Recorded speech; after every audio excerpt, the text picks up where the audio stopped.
Insight Analytics gives users high-quality insights from a campaign with a single click. Click Insight Analytics from your campaign console or campaign dashboard, and the system generates analytics based on the top 1,000 mentions in your campaign, meaning the 1,000 mentions with the highest engagement. This is seen as the highest quality data. You can choose a larger or smaller sample size of data by clicking the most relevant data, but the default 1,000 mentions is recommended for the best insights. You can change the data time frame by selecting one of the drop-down options or a custom range. Select which platforms you'd like insights from.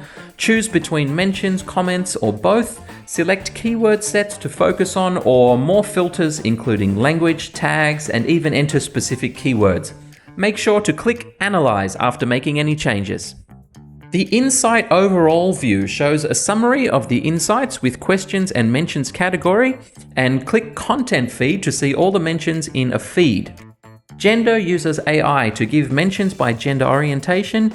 Click Sentiment to get full sentiment analytics breaking down all the mentions by positive, neutral, and negative with a wide range of metrics like post time, keywords, hashtag clouds, and a lot more.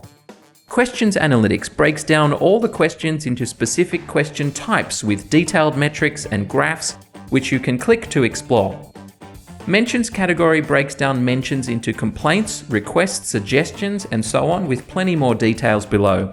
The word cloud and hashtag clouds can be a great resource for identifying relevant keywords you may want to add to campaigns, and the time analytics show you when users are active and engaging with content.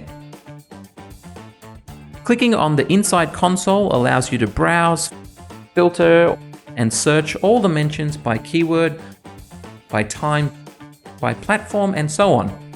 You can also export this data by clicking Export in the top right. After creating Insight Analytics, you can quickly find them again by selecting the Insight Analytics button from the menu on the left.